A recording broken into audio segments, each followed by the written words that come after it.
Donc, n'hésitez pas à utiliser le clavardage parce que je ne vous vois plus et Bertrand va me réorienter vos commentaires au fur et à mesure. Donc, comme il l'a dit, Bertrand, le mois passé, on a fait diviser un sondage et puis on vous remercie pour votre belle participation d'ailleurs. Et puis, c'était un sondage pour aller connaître un peu les besoins des parents en matière d'accueil et d'intégration en Ontario. Donc, on a eu une très belle participation. Comme vous le voyez, on a eu 389 au total répondants, mais 250 qui ont répondu à tout le sondage de A à Z. Donc, j'ai décidé de prendre ce chiffre parce que c'est sur ce résultat-là vraiment qu'on a fait nos analyses. Et à l'est de l'Ontario, on a eu 101 participations, soit 39%. Le centre-sud-ouest, c'était 51% et le nord, c'est 10%. Il faut reconnaître que dans le nord aussi, c'est là où il y a le moins d'immigrants. Donc, ça peut, le chiffre bas aussi peut s'expliquer par là. Donc, au niveau des conseils scolaires, on a eu la participation de presque tous les conseils scolaires, sauf le conseil scolaire catholique franco-nord et le consortium Centre Jules Léger. Notre plus grande participation, c'était au conseil scolaire catholique Monaveni. Il y a eu 84 personnes qui ont répondu dans ce conseil. Donc, je vais profiter de cette occasion pour vous remercier vraiment d'avoir répondu et aussi d'avoir diffusé le message dans vos réseaux respectifs pour nous permettre d'atteindre ces résultats-là. Si vous vous rappelez, il y a eu 5 thématiques qui ont été abordées dans ce sondage et ces 5 thématiques ont été proposées avec la consultation, d'abord avec vous, ensuite avec nos partenaires dans la communauté scolaire. Et c'est ces 7 thématiques-là qu'on est allé vraiment sonder pour pouvoir évaluer les besoins des parents. Donc, il s'agissait du développement du sentiment d'appartenance, l'accueil et l'intégration des parents dans le milieu scolaire, l'engagement des parents dans la vie scolaire des enfants, la prévention de la discrimination et du racisme et la réussite scolaire.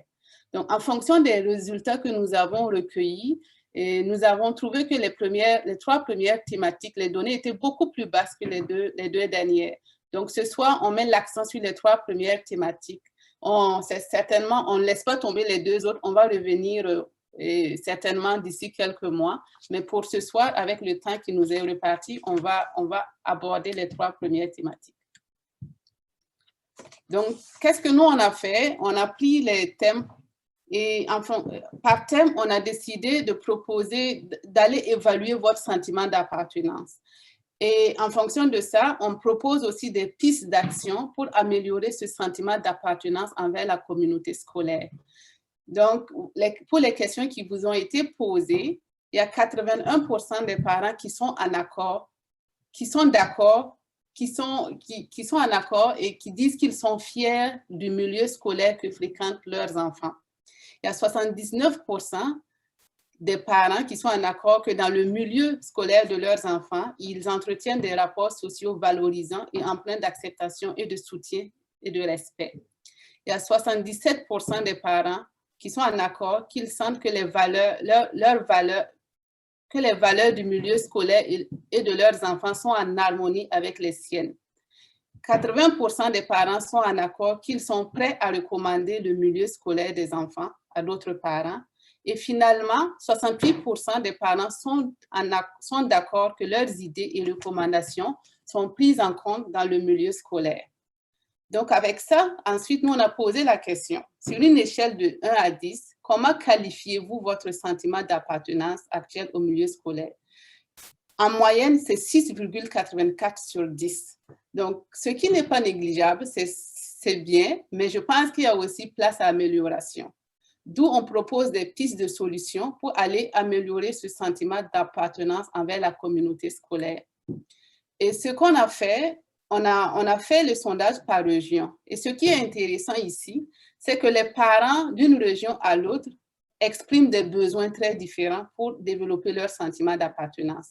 Par exemple, dans le Nord, les parents disent que pour améliorer leur sentiment d'appartenance envers la communauté scolaire, ils aimeraient qu'on organise un événement annuel pour célébrer le multiculturalisme et la diversité dans le milieu scolaire. Dans le centre sud-ouest, les parents disent qu'ils veulent qu'on organise des activités qui contribuent à accroître les discussions et les rencontres informelles entre les parents. Et finalement, à l'Est, les parents veulent qu'on soit à l'écoute de leurs besoins et de leurs inquiétudes. Donc, les besoins exprimés vraiment diffèrent d'une région à l'autre. Et nous, en tant qu'organisme porte-parole de ces parents-là, notre but, c'est vraiment d'aller faire des activités qui vont répondre aux besoins de ces parents par région. Donc, Bertrand, si tu veux poser la question et puis on va pouvoir... Merci beaucoup, Valrissa, pour la présentation de ces premiers résultats du sondage. En passant, avant de continuer, je voudrais souhaiter la bienvenue aux parents qui nous ont rejoints ces dernières minutes. Et je voudrais aussi mentionner que cette rencontre est enregistrée.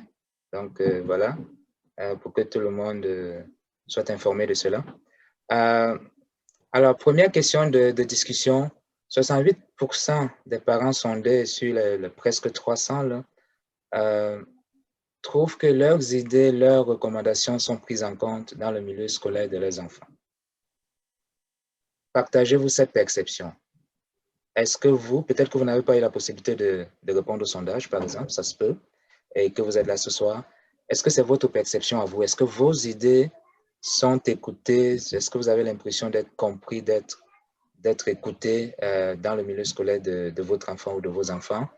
Quels sont vos ressentis? Quelles suggestions pouvez-vous faire en lien avec la prise en compte de vos idées dans le milieu scolaire de vos enfants? Alors, nous avons à peu près 10 minutes de conversation sur cette première question. Le micro est ouvert, juste lever la main, faire, voilà, je pense qu'il y a un bouton pour signifier qu'on veut prendre la parole et puis vous aurez la parole.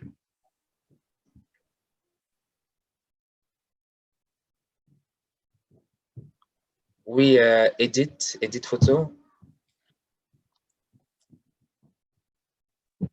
Votre micro, s'il vous plaît, Edith. Oh, désolé. Oui. Bonsoir tout le monde. Bonsoir. Bonsoir, Oui, Edith.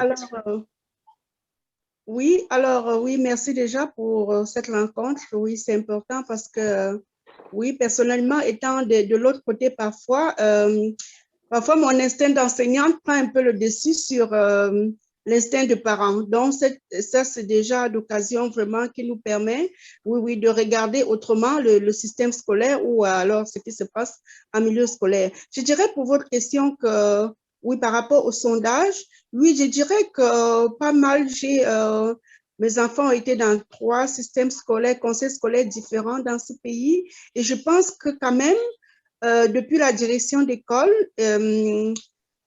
jusqu'au milieu, la communauté scolaire et tout, je pense que la vie des parents est vraiment importante. Et je pense que les membres de la communauté scolaire, je veux dire en plus le conseil scolaire, les conseils scolaires et les directions d'école, bien évidemment, jusqu'au superintendant de chaque conseil, je pense que la vie des parents est vraiment prise au sérieux. J'en prendrai par exemple je vais revenir sur le fait que depuis presque 1 an là, à chaque fois qu'on doit suspendre les cours, qu'on doit aller en ligne, qu'on doit revenir en présentiel, la vie des parents compte toujours. C'est-à-dire, on tient compte d'eux. Qu'est-ce qu'ils vont faire de leurs enfants si on ferme l'école demain? Donc, moi, je pense que ça, c'est un élément important. Et oui, pour ma part, je dirais que oui, la vie des parents est vraiment considérée. Merci. Merci beaucoup, Edith, pour le partage de votre expérience. Je voudrais souhaiter la bienvenue à Madame Ahuitor, Marie-Thérèse Ahuitor, qui est la présidente du comité de participation des parents du conseil scolaire Mon Avenir. Donc, bienvenue, Marie-Thérèse. Y aurait-il d'autres...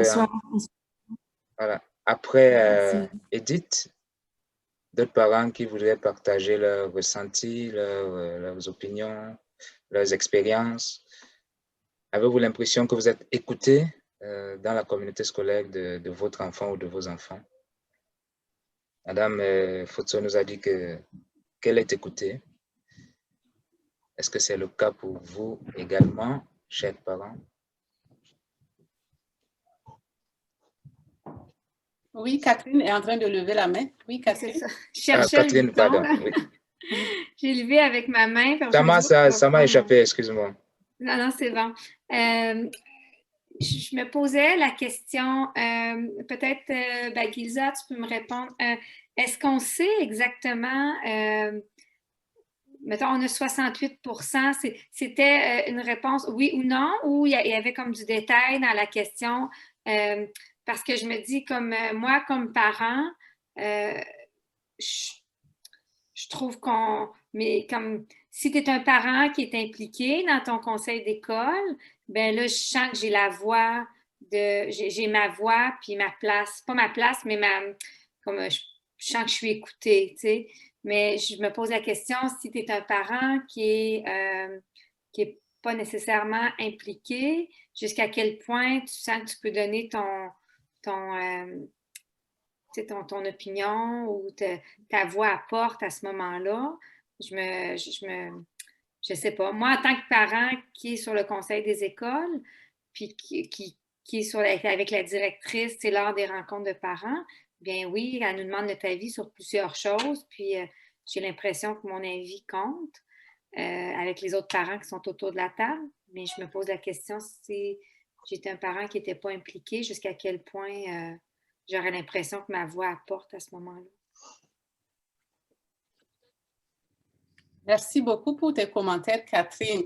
Nous, on a posé la question pour voir si les parents sont d'accord ou pas, que leurs idées sont prises en considération, et on a mis ça sur une échelle. On a fait une pondération et c'est ça qui est tombé sur le résultat de 68 %. Mais ce que tu dis est très juste parce que avant d'être impliquée dans le conseil d'école de mes enfants, moi, je n'étais pas impliquée avant et puis je trouvais la communication était difficile avec l'école. Je ne veux pas orienter les discussions, donc je veux me retenir de donner des commentaires personnels parce que ce soir, c'est votre avis, c'est vraiment vos avis qu'on veut partager. Donc, s'il y a des parents qui veulent nous donner leurs expériences, vous êtes vraiment les bienvenus. Quels sont, moi, je vais pousser les parents à parler davantage. Nous avons encore quelques minutes pour cette première question. Qu'on ait l'impression d'être écouté ou non, quelles sont les difficultés que vous avez rencontrées en lien avec la communication avec, ça peut être l'école de votre enfant, ça peut être le conseil scolaire en général de votre enfant, ça peut être avec un enseignant, une enseignante, une direction adjointe, etc. Quel défi lié à la communication avez-vous rencontré? Qu'est-ce qui peut être amélioré par rapport à la communication dans le milieu scolaire de votre enfant ou de vos enfants? Oui, Jean-Baptiste. Jean-Baptiste, je suis au sud-ouest de l'Ontario. Merci. Alors, moi, je suis parent des enfants qui fréquentent l'école francophone et puis j'étais aussi au conseil d'école. Je dirais que avant de rejoindre le conseil, je comprenais peu de choses. Et puis, quand je suis allé là-bas aussi, je voyais qu'il y a une information qui n'arrive pas à tous les parents. Et ça, c'est un des problèmes. Deux, si je parle en tant qu'immigrant, j'ai trouvé des lacunes, spécialement dans le système d'intégration. C'est ça que vous avez fait vous avez fait intégration des parents immigrants en milieu scolaire, c'est ça? Oui. Alors, j'ai trouvé des lacunes surtout au niveau surtout pour les enfants qui viennent d'arriver de l'extérieur du Canada, où il y a une évaluation. Je ne sais pas comment on appelle ça, la mise à niveau, je ne sais pas.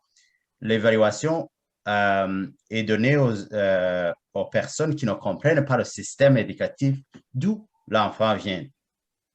Mm-hmm. à ce moment-là, la personne qui évalue ne connaît pas le système et on prend l'enfant qui est vraiment brillant, qui n'est pas bête à cause de connaissances, mais du système, et on le met en arrière. On commence à le mettre dans des programmes PPE, je ne sais pas comment on appelle, le programme de, je ne sais pas, comment on appelle ça, PANA, OK? À ce moment-là, on commence à mettre l'enfant en arrière. Quand les autres enfants sont en train d'apprendre, l'autre enfant doit sortir pour apprendre d'autres choses. Alors, ça, c'est une lacune.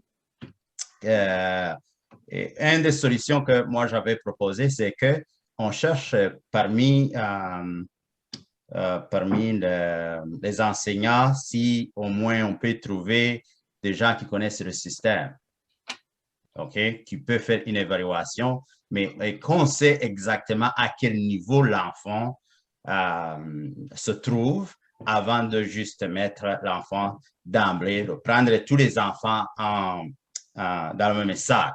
Ça, c'est un. Il y a aussi, quand il y a des immigrants, qui arrivent ici de différents niveaux formés, il y a d'autres des réfugiés, tout le monde est mis dans le même sac et on dirait que les informations passent de la même façon. Donc, ce que j'allais dire, c'est qu'il n'y a pas vraiment un cadre d'information où le temps suffisant peut-être pour passer le message. Et je sais que toutes les informations se trouvent sur Internet. Ça peut arriver que la personne vient d'un pays où il n'y a pas d'Internet. Donc, là, que la communication est verbale. Donc, on n'a pas assez de temps. Le directeur ou la directrice n'a pas le temps de passer toutes ces informations, mais surtout que les personnes qui travaillent dans le système PANA ne sont pas ni outillées, ne savent pas comment il y a des trainings, je sais, mais j'ai trouvé qu'il y a parfois des lacunes à cause que ces gens-là ne savent pas exactement le système ou certaines cultures ou autre chose. D'emblée, c'est ça, mais je pense que c'est question du temps qu'on peut améliorer, mais je vois il y a quelques années, je commence à voir qu'il y a un changement. Merci. Merci Jean-Baptiste pour votre témoignage. On a bien noté ce que vous avez dit. Donc, selon vous, il y a des lacunes, hein, je reprends votre mot, des lacunes dans l'évaluation, dans le cas de vos enfants, il y a eu des lacunes selon vous, dans l'évaluation du niveau de vos enfants, de leur pays d'origine ici en Ontario. Donc, merci pour votre témoignage. Alors, faute de temps, nous allons avancer, Balkissa, sur le point suivant. Merci. Donc, je vais repartager mon écran.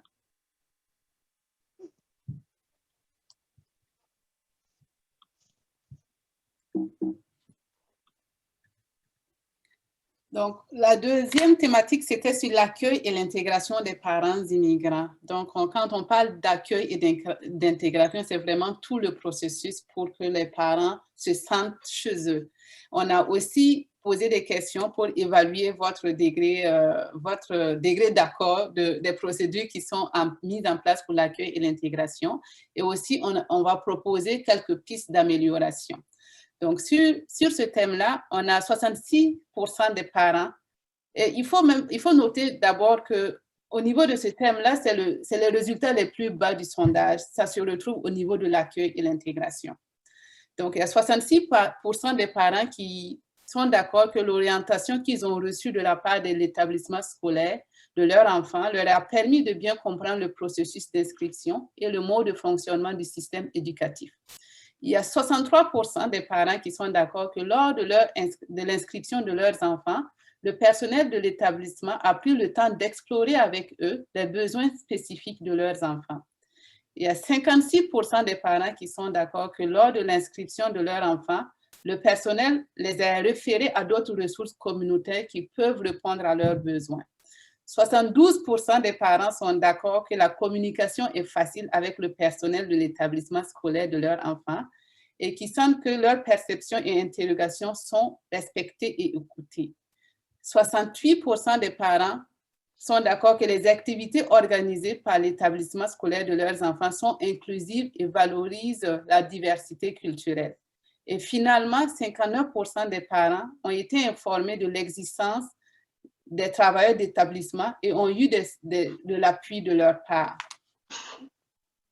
Et on a posé l'échelle, on a aussi évalué sur une échelle de 1 à 10 comment qualifier votre qualité la qualité de l'accueil et l'intégration dans le milieu scolaire de votre enfant. Et le résultat, c'est 6,51 sur 10. Donc, c'est encore bien, mais il reste encore place à amélioration selon nous.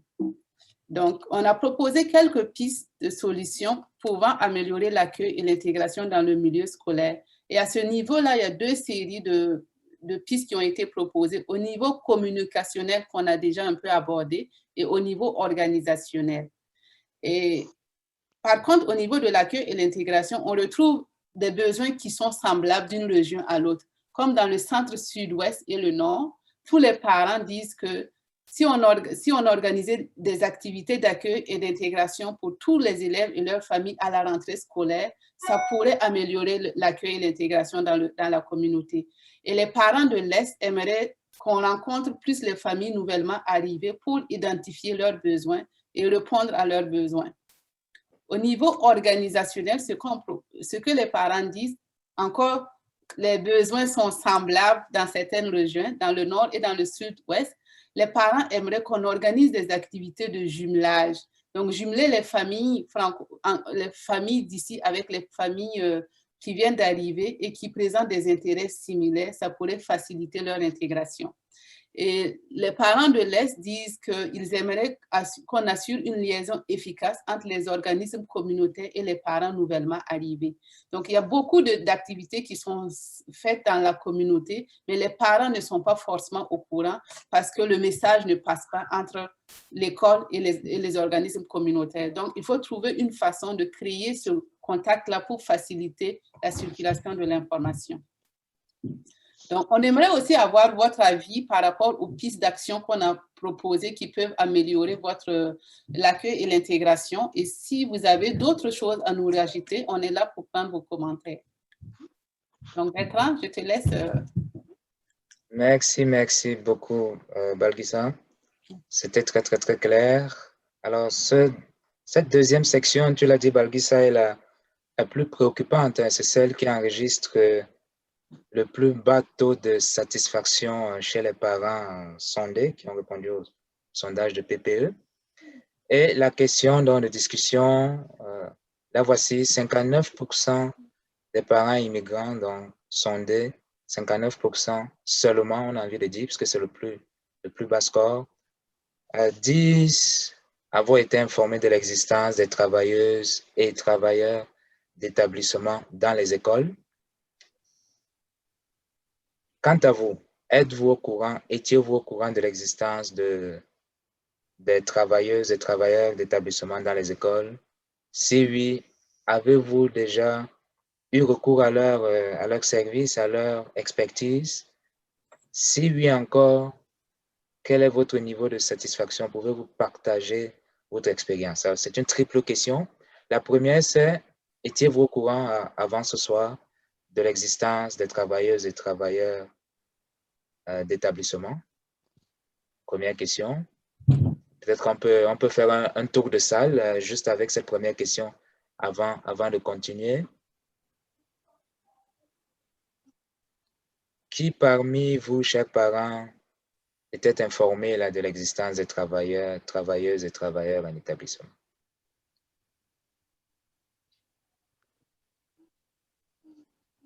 Vous pouvez lever la main si c'est le cas, ou bien écrire un mot dans le clavardage.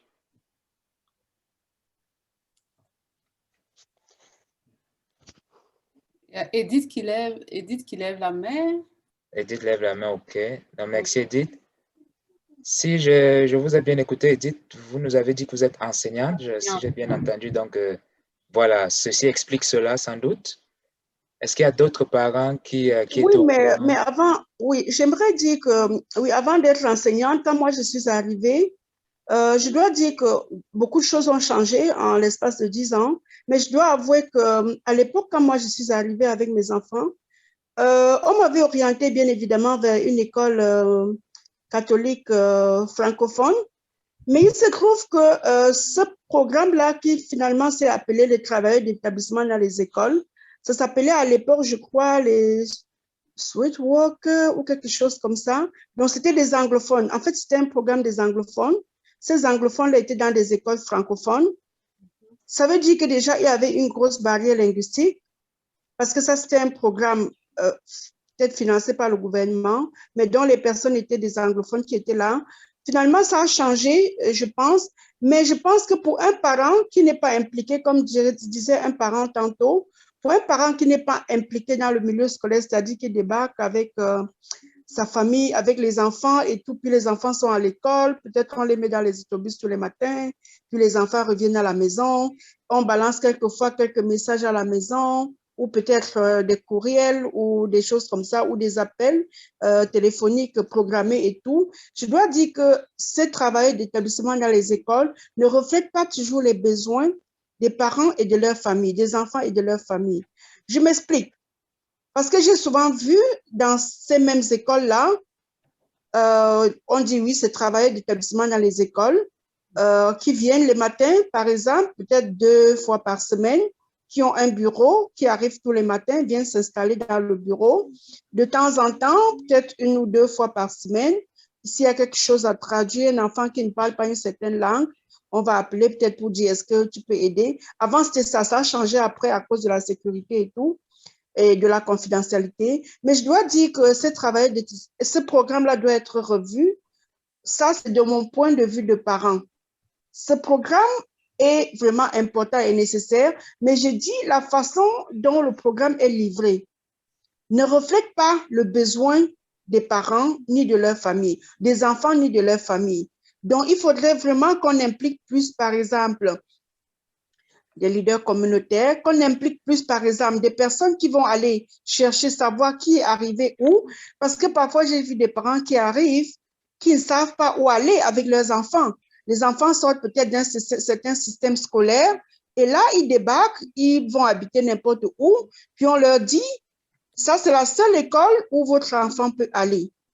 Autrement, vous devez l'accompagner si vous voulez telle autre école qui reflète mieux l'expérience ou le background de votre enfant. Donc, moi, je dis, ça, c'est un programme qu'il faut vraiment, il est bien pensé, il est bien réfléchi, mais il faudrait qu'avec l'accord des parents, ou bien des leaders communautaires, ou bien des personnes de la communauté scolaire, qui ne sont pas toujours le conseil scolaire, je veux dire autres communautés scolaires, par exemple des personnes qui sont en contact avec des familles et des choses comme ça, qu'on prenne parfois leur avis avant d'organiser, par exemple, des activités pour ce genre de programme de TE-là. Parce que c'est important, mais je dis la façon dont il est livré n'est pas la bonne façon. Ça, c'est mon point de vue. Merci. Merci, Edith. Votre témoignage à la fois d'enseignante et de parents concernant donc le programme des travailleuses et travailleurs d'établissement dans les écoles. Nous avons bien compris que selon vous, ce programme est très, très pertinent, mais qu'il doit être ajusté dans sa praticabilité, on va dire, dans sa mise en fonction au quotidien auprès des parents. Alors, là, tu es la seule parent, Edith, selon le sondage que nous avons fait, la séance tenante, tu es la seule parent qui était au courant de l'existence de ce programme.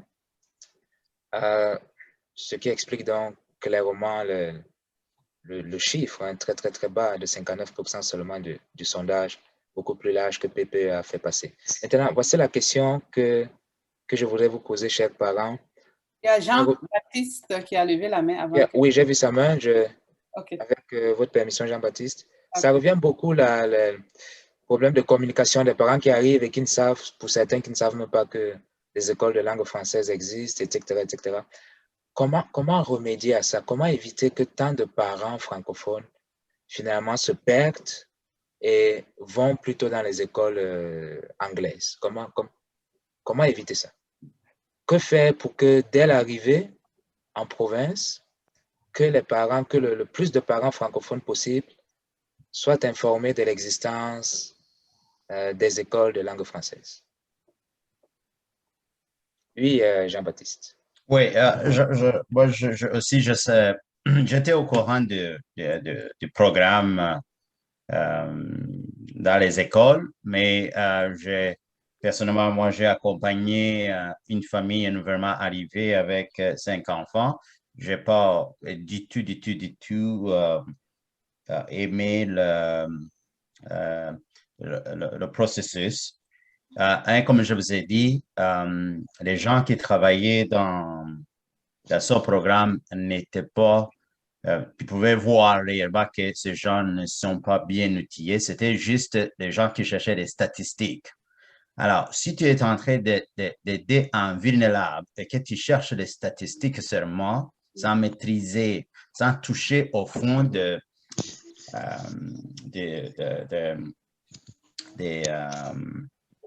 je dirais, de l'affaire exacte, ça donne un résultat qui n'est pas satisfaisant. C'est là où vous voyez que les parents peuvent bouger d'une école à une autre ou même quitter d'une école française à une école anglaise. C'est les travailleuses, ou comment on l'appelle, ou les gens qui travaillent dans ce programme vraiment ont besoin d'une autre formation et une formation qui n'est pas d'une façon globale. Je ne vois pas comment je peux décrire ici en souper de temps. Alors, c'est là c'est là où se trouvaient les lacunes. Donc, maîtriser, prendre le temps de comprendre dans le général quelle est cette famille qui arrive, quelles sont vraiment, comment je peux orienter cette famille. OK?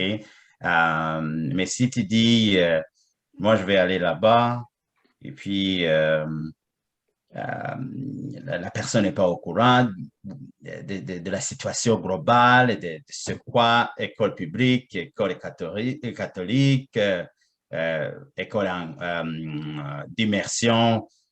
Donc, ça, tu dois être capable de s'asseoir et de donner les différentes options qui existent et aider à la personne de choisir la meilleure.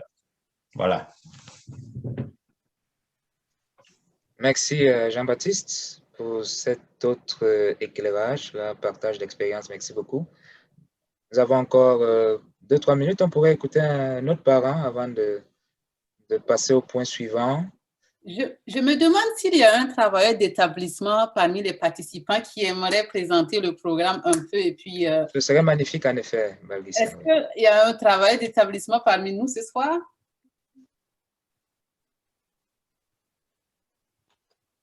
Non? Apparemment non. Non. Un autre parent voudrait-il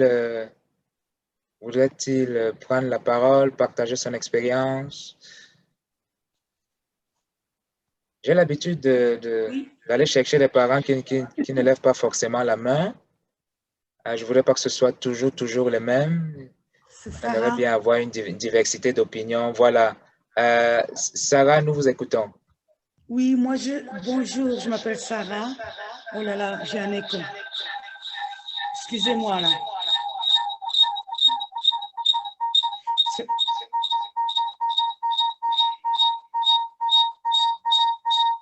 Voilà, c'est terminé. Non, c'est parce que j'ai mon téléphone et j'ai aussi mon laptop qui sont tous les deux allumés en même temps. Non, mais ce que je voudrais dire, c'est que je trouve que c'est quand les parents, les nouveaux immigrants, ou les nouveaux immigrés ou immigrants qui arrivent au Canada, ils devraient être présentés d'une trousse venant de l'immigration où ils peuvent être dirigés. Je trouve que c'est la meilleure solution. Au lieu de courir à gauche et à droite, parce que je sais que moi, je connais beaucoup de parents qui sont venus, ils ne savaient pas quoi faire, où aller. Je les ai aidés, je les ai dirigés moi-même en tant que personne qui fait partie de la communauté. Mais c'est quelque chose qui devrait avoir à faire avec l'immigration, qui leur donne. Tout d'abord, l'immigration, c'est automatiquement si ce sont des francophones ou pas. Alors, ils devraient les diriger vers les ressources ou les organisations qui vont leur aider automatiquement en France. C'est que ce soit n'importe où au Canada, hein. Et pas seulement une trousse. Je ne sais pas, est-ce qu'on leur donne des trousses? Est-ce qu'on leur offre ça quand ils arrivent? Il y a des trousses dans certains conseils scolaires, mais ce n'est pas une pratique qui est uniformisée. Vous n'entendez pas? Allô? Oui. Balgissa, je te reçois bien. Je pense, j'espère en tout cas que les autres parents t'ont bien écouté aussi. Vous m'entendez? Oui, Sarah, nous vous entendons, oui. Vous vouliez compléter votre réponse, Sarah? Je pense qu'elle a des problèmes de connexion. Ah, apparemment. Alors, dans Balgissa, tu disais que certains conseils scolaires offrent des trousses d'accueil. Exactement, mais c'est une pratique qui pourrait être vulgarisée un peu partout, parce que si c'est quelque chose que les parents trouvent intéressant, nous, on peut faire la promotion de cette pratique-là dans les conseils scolaires également. Okay. Merci bien. Alors, tu as la parole, Balgissa, pour le prochain point. Parfait, je vais partager encore l'écran.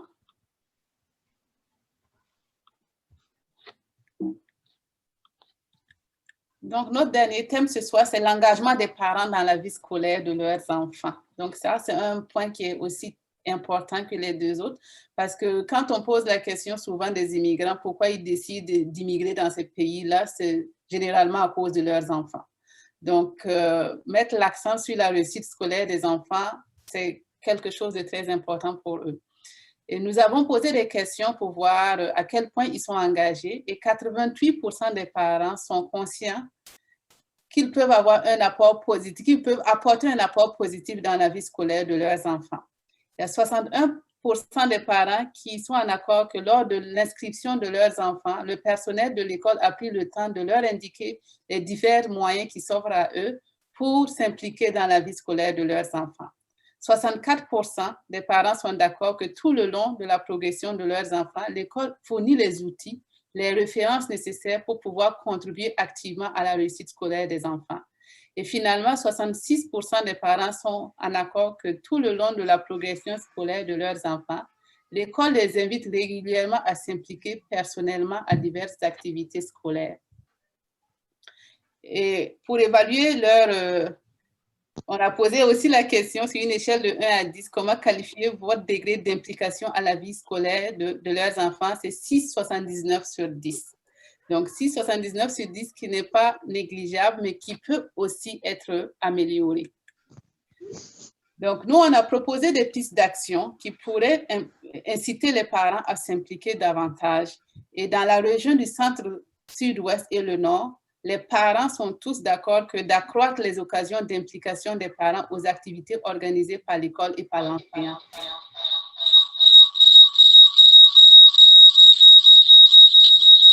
Sarah, tu peux juste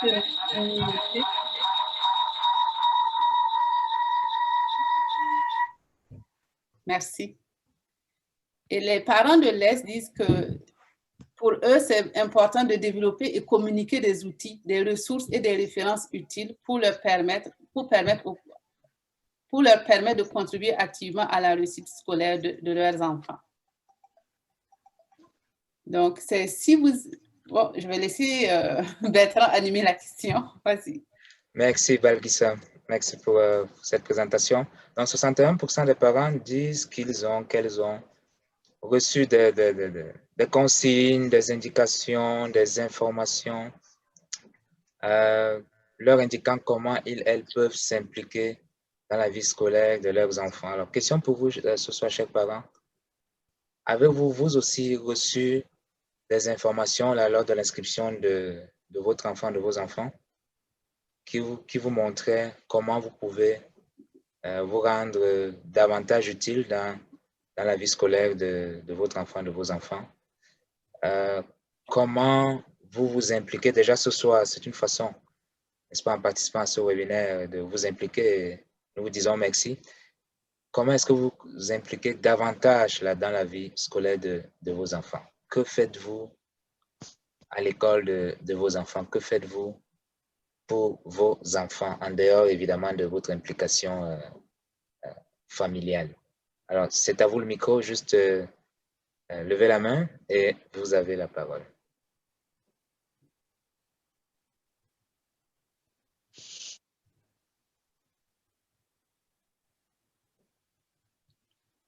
J'ai l'habitude, quand la salle est silencieuse, d'aller gentiment, ce n'est jamais méchamment, c'est toujours gentiment, d'aller chercher quelques parents pour leur demander de bien vouloir partager leurs expériences. Alors, c'est ce que je m'apprête à faire. Ne m'en voulez pas, chers parents, s'il vous plaît. Mireille, s'il vous plaît, voulez-vous partager votre expérience en lien avec votre implication dans la vie scolaire de vos enfants ou de votre enfant? Mon nom est Mireille Péloquin, je suis la directrice de la Fédération des parents en Alberta.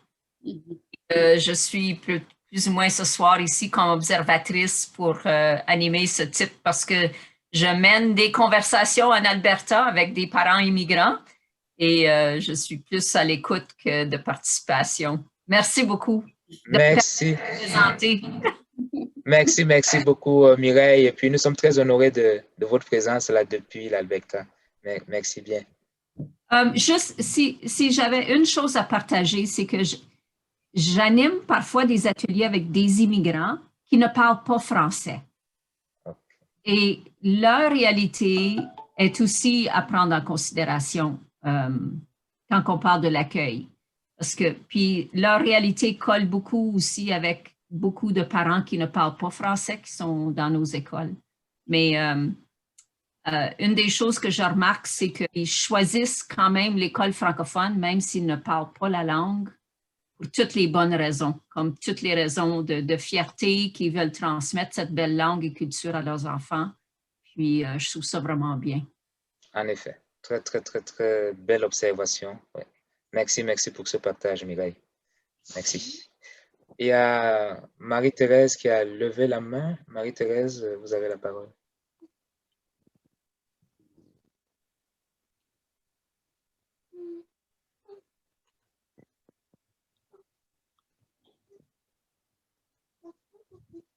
Peut-être le micro. Marie-Thérèse, est-ce que vous voulez toujours prendre la parole? Non, apparemment. Non, ok. Alors, je vais donner la parole à notre parent, même si vous n'avez pas levé la main. Gaston, je sais que vous avez l'habitude, là, durant les soirées de PPE, de dire un mot, de faire une analyse, de partager votre expérience. Est-ce que vous voulez le faire ce soir aussi, Gaston? Oui, comme représentant de PPE, en ce moment, ma famille vient juste de tout arriver d'un coup.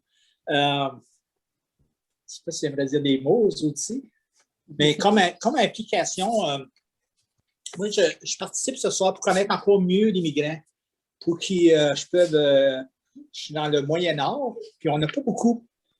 On peut quasiment les compter, si on peut quasiment dire au compte-gouttes. Quand on en voit un, ben on essaie de, surtout si c'est francophone, ben, on dirige le plus proche possible de nos écoles. Mais c'est ça que je pourrais dire pour maintenant. Là. Je laisse ma chance à un autre. Là. Merci. Merci Gaston, merci. Votre présence est toujours très appréciée. Merci beaucoup. Un autre parent, nous avons encore un peu de temps, oui. Un autre parent qui voudrait bien partager son expérience, l'expérience de son enfant, de ses enfants. Philippe, voulez-vous prendre la parole peut-être? Ben, je pense que moi, j'aime mieux écouter les parents. Ici, je suis directeur adjoint au service des communications, du marketing et de l'engagement communautaire pour le Conseil des écoles catholiques du Centre-Est.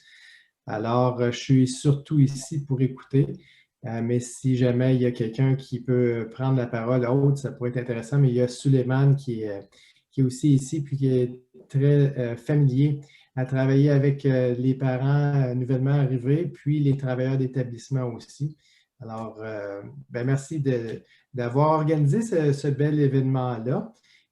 Puis, je suis vraiment content de voir cette initiative-là et de prendre connaissance des défis qui sont rencontrés, mais également des solutions que vous apportez. Merci Philippe, merci beaucoup pour votre présence là, qui honore PPE, merci beaucoup. Alors, Suleiman, voilà, vous êtes tout désigné là pour prendre la parole. Violaine, je ne vous oublie pas après, Suleiman, c'est promis. Vous aurez la parole, s'il vous plaît, veuillez patienter un instant. Oui, Suleiman. Moi, je veux parler sur un seul point qui est très important concernant les parents nouveaux arrivants. Vraiment, les parents, quand ils arrivent, il manque beaucoup des informations, comme on a dit. Mais moi, comme conseiller d'engagement communautaire et partenariat, dans mon travail, quand j'accueille une famille nouvelle arrivant pour inscrire leurs enfants, je commence toujours à donner les informations sur le système scolaire ici en Ontario et à Ottawa aussi, et comment ça se passe, comment ça fonctionne en général, et aussi et je réponds à toutes les questions qui aussi ils demandent. Tout ça, c'est intéressant pour les parents. Parce que les parents, en arrivant, ils ne savent rien. Je peux dire que parfois, ils sont zéro. Et le problème aussi, c'est un problème majeur pour les parents. Souvent, ils ne parlent pas français. Ni l'anglais aussi, ou quelques mots en anglais. On doit prendre tout ça en considération pour donner les parents les informations. Moi, comme je travaille avec la communauté arabophone, je parle l'arabe, j'approche de ces gens-là et je parle l'arabe avec eux et je donne les informations en arabe. Ça donne grand espace pour eux pour comprendre qu'est-ce qu'il passe pour leurs enfants à l'avenir et comment on peut contacter l'école et les gens responsables à cette école. Et comment je dois fonctionner aussi, ça veut dire comme parent, comment je peux communiquer avec l'école. Parce que souvent, moi, j'ai remarqué de mon travail le problème qu'il y en a incompréhension entre les parents et l'école. Hein? Donc, celui-là, la personne qui intervient pour faire la liaison, pour faire comprendre l'école, ça veut dire les parents comprendre ce qu'elle fait l'école exactement, et parfois aussi l'école, elle ne comprend pas ça veut dire quoi, ce problème avec les parents. Donc, on doit mettre la liaison entre les parents et l'école. Ça, c'est très important. Alors, la langue fonctionne très bien. Comme on connaît plusieurs langues, ça nous aide. Et aussi connaître le problème des parents avec les écoles et l'école avec les parents. Voilà. Merci. Merci, Suleiman. Beau témoignage et bravo pour tout le travail que vous réalisez là, dans la liaison, comme vous venez d'expliquer, entre les parents et les écoles, le conseil scolaire pour qui vous travaillez. Donc, bravo. C'est très, très, très, très important votre rôle. Merci beaucoup. Violaine, vous avez la parole. Je voudrais signaler, avant de passer la parole à Violaine, qu'il y a un lien déjà dans le clavardage pour le sondage, l'évaluation de cette soirée. Ce n'est pas un autre sondage sur l'immigration, c'est plutôt comment vous avez trouvé cette rencontre, cette conversation. Donc, merci de bien vouloir remplir, chers parents, le petit sondage là, en lien avec cette conversation dont le lien se trouve déjà dans le clavardage. Merci beaucoup, Balgisa, pour ce lien. Donc, Violaine, s'il vous plaît, merci pour votre patience. Vous avez la parole. D'accord, merci. Bonsoir à tous. Mon nom est Violaine Gabriel, membre d'une association du nom du regroupement Affaires Femmes de la communauté et dans la communauté francophone. Et je suis une parente jadis. Balgisa m'a invitée pour voir la dynamique de cette soirée. Et je renchéris avec ce que M.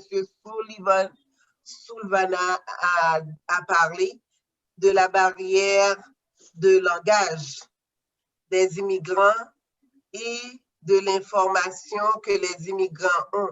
Le plus souvent, ce que j'ai remarqué, ce qui devrait être fait, c'est un jumelage d'une communauté avec le nouveau arrivé ou bien la famille nouvellement arrivée, parce que c'est ces personnes-là qui comprennent la réalité de ces gens-là, qui peuvent les aiguiller, qui peuvent les diriger, qui peuvent les référer. Mais autrement, ces gens-là vont être toujours perdus, même si on parle la même langue. Moi, hier, j'ai eu 46 ans au Canada. Alors, j'ai passé par ce fléau-là, mais le temps que je mettais mes enfants à l'école, je me reconnaissais déjà parce que j'ai eu les enfants au Canada. Dans ce cas, j'avais eu certaines informations où j'avais au moins le roi du pays, un peu, pas tout à fait, jusqu'à l'âge du moment, après 46 ans. Alors, c'est important. Si on veut aider les familles à réussir, il faut avoir un programme de jumelage pour ces parents-là qui peuvent les aider. C'est sûr que quand les autres leur parlent, ils vont les comprendre. Mais quand vous, ou bien jumelage dans chaque catégorie, quand une personne travaille à l'école et la famille est jumelée avec l'école, jumelée avec le travail, jumelée avec quelqu'un qui peut les aider dans d'autres sphères. Alors, c'est ce que je voulais dire ou je voulais participer pour vous dire bonsoir. J'ai levé ma main et c'est tout ce que je peux vous dire. Au revoir et merci. Merci beaucoup, Violaine, pour votre présence, pour le partage de votre expérience, très, très longue expérience au Canada, 46 ans, c'est énorme, c'est toute une vie, là, quasiment. Donc, merci infiniment pour ce partage. Chers parents, vous constatez qu'il est 8 h, il est 20 h. En principe, c'est la fin de notre soirée, en principe, mais nous pouvons dépasser de 10 minutes et je voudrais donc remercier ceux et celles qui peut-être ne peuvent pas continuer pendant 10 minutes encore. Donc, je vous remercie, chers parents, de votre présence. Et PPE vous remercie également. Pour ceux et celles qui peuvent rester encore quelques minutes, nous apprécions votre temps, une fois de plus. Et je passe le micro à Balgisa pour la suite et la fin de cette soirée. Merci beaucoup, Bertrand. Je vous invite à rester et puis découvrir les pistes d'action qu'on veut entreprendre pour aller répondre à vos besoins. Donc, je vais essayer de faire ça très vite et après, si vous voulez partir, je vais partager l'écran.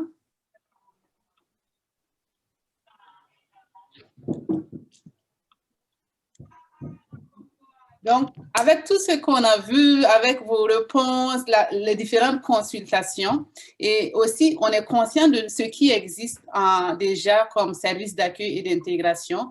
On veut mettre des initiatives pour aller appuyer ces différents services-là. Il ne s'agit pas de dédoubler, mais c'est vraiment venir en complément de ces différents services. Donc, ce que nous, on a pensé à PPE d'abord pour commencer, c'est de mettre en place un comité consultatif d'accueil et d'intégration provincial. Et c'est sur ce comité d'accueil consultatif, on va avoir des représentants des organismes communautaires, des responsables, de travailleurs d'établissement, des parents engagés, leaders dans la société, et aussi des représentants dans les réseaux d'immigration.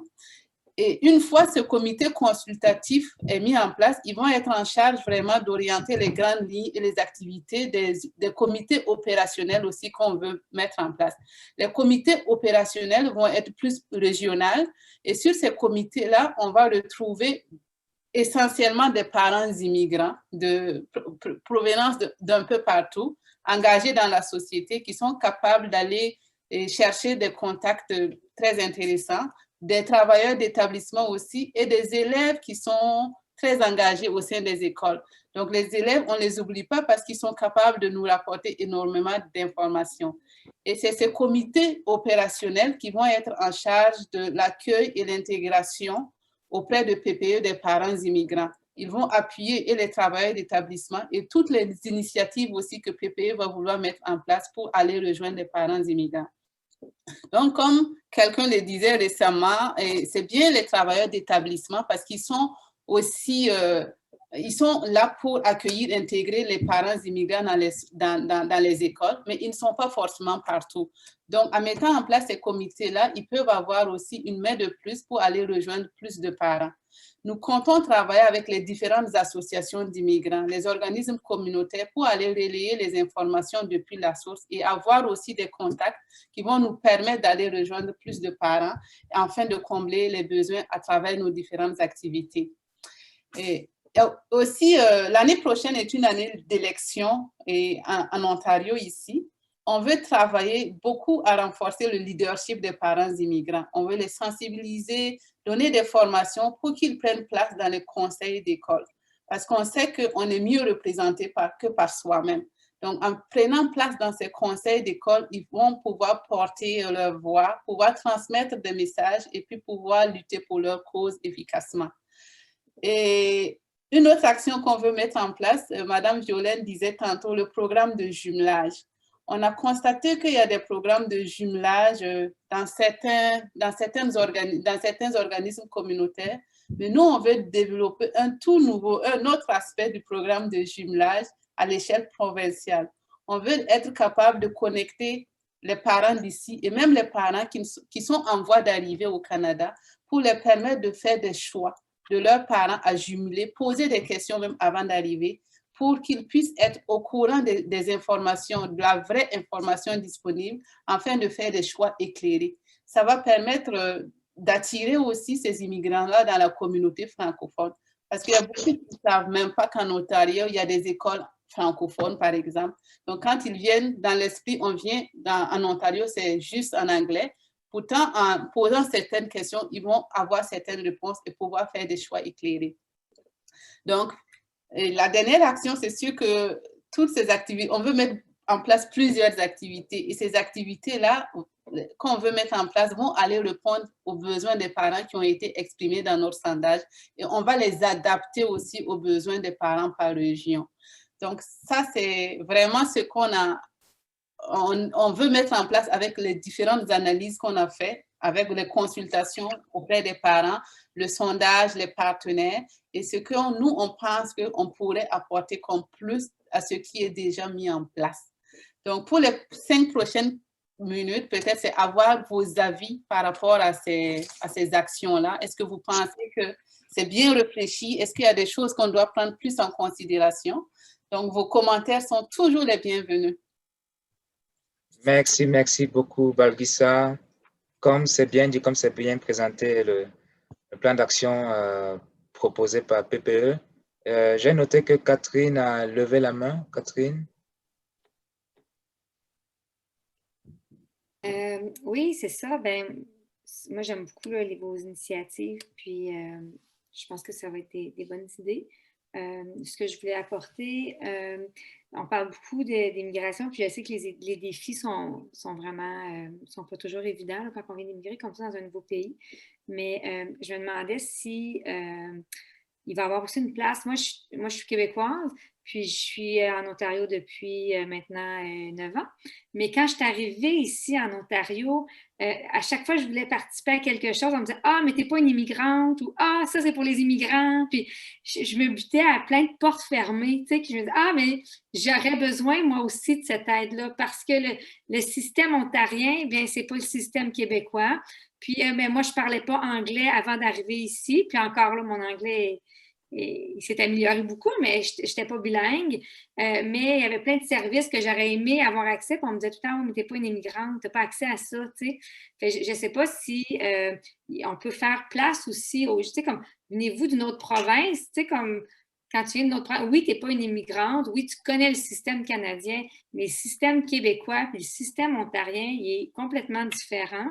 Donc, puis aussi, ce choc-là aussi, tu sais, même si je connais très bien le Canada, ben, en Ontario, les gens, ils viennent, c'est quand même des anglophones qui sont dans mon quartier, mais c'est pas la même culture que la mienne, qui est québécoise, c'est comme très, très francophone. Donc, j'ai eu à relever ces défis-là aussi. Puis, c'est ce que je disais, moi, j'étais à la maison, puis c'est ce que je disais à mon mari. J'ai dit, mon Dieu, je me sens immigrante, mais dans mon pays, tu sais, puis j'avais accès à aucune ressource. Fait que ça, c'était mon défi. J'ai eu de la misère à m'intégrer, ça m'a pris du temps, tu sais. Mais je ne sais pas si vous pouvez faire une place aussi à cette clientèle-là. Je sais que ça ne représente pas les mêmes défis que les immigrants qui viennent d'un pays complètement différent. Je me dis, mon Dieu, moi, je suis juste changée de province, puis j'ai trouvé que j'avais des défis à relever, puis j'ai trouvé ça difficile. Je peux imaginer là, les gens qui viennent d'un autre pays complètement. Mais j'ai quand même eu ces défis-là, puis moi, j'avais accès à aucune... Je ne pouvais pas prendre la personne de l'établissement, je ne pouvais pas prendre ça parce que je n'étais pas une immigrante, tu sais. Donc, je ne sais pas si vous pouvez faire une place aussi à ces gens-là. Merci beaucoup pour tes commentaires, Catherine. Je te rejoins tellement parce que moi, je suis immigrante, mais j'ai vécu 20 ans à Montréal avant de venir à Ottawa et je me sens dans la même situation que toi. Parce qu'il faut se réadapter, c'est vraiment des contextes très différents. Et puis, oui, c'est un très bon point qu'on peut prendre en considération et voir dans quelle mesure on peut aussi trouver des initiatives pour les non-immigrants, mais francophones aussi de la région. Très, très bon point, en effet. Merci beaucoup. Merci, Catherine. Il y a Sarah qui a levé la main. Allez-y, Sarah. Oui, est-ce que vous pouvez m'entendre maintenant? Oui. Oh mon Dieu, je ne sais pas si vous pouviez m'entendre tout à l'heure parce que moi, je n'entendais plus personne. Mais je voulais seulement ajouter que moi, ça m'est arrivé aussi à partir du moment où je suis devenue citoyenne, je n'étais plus considérée comme immigrante ou immigrée. Alors, il y avait certaines ressources qui étaient terminées pour moi parce que j'étais devenue citoyenne canadienne. Alors, ça ne veut pas dire qu'on est québécoise ou du Nouveau-Brunswick ou de la côte ouest. C'est seulement, ça m'est arrivé à moi-même et je me suis dit, oh, j'aurais dû rester avec le statut de, comme on dit en anglais, landed immigrant alors, si c'était ça. Parce que j'avais plus de ressources en tant qu'immigré ou seulement avec mon état de, comment on dit, résidente permanente? Résidente permanente, merci. Parce que je suis dans un côté anglophone maintenant, le français, c'est pour ça que je suis plus impliquée dans le milieu francophone, parce que mon français commence à s'oublier. Mais je veux dire que ça n'a rien à voir avec en étant de l'Ontario du Nord, au Nouveau-Brunswick ou du Québec. Moi, j'ai eu la même expérience. On m'a dit que à partir du moment que j'étais devenue citoyenne canadienne, je n'avais plus les mêmes ressources. Alors, voilà. C'est pour ajouter un peu ce que par où Catherine est passée, quoi. Merci, Sarah. Balkissa, qu'est-ce que tu en dis? Oui, je prends note et puis, oui, on va travailler là-dessus. Donc, voilà, il est 8h11, Balkissa, je te passe la parole pour la fin, peut-être. C'est Catherine qui doit remercier nos participants. Catherine? Oui, alors, avant que je ne... Oui. Alors, merci tout le monde d'être venu ce soir à la conversation. Ça nous fait tellement plaisir de vous accueillir. Alors, j'invite tout le monde aussi à aller dans le clavardage pour aller remplir le sondage. C'est prendre un petit 2 minutes, là, c'est vraiment important pour nous. Ça nous permet de nous améliorer puis d'améliorer nos conversations. Donc, si vous voulez aller remplir le sondage. Puis, merci d'être avec nous ce soir. Bonne fin de soirée. Merci beaucoup à tout le monde. Suivez-nous de près et puis il y a de belles actions à venir pour tous nos parents. Merci à tous. Quand bien même que ce n'est pas de prendre la parole. Merci, bonsoir. Merci. Au revoir. Merci, bonsoir tout le monde.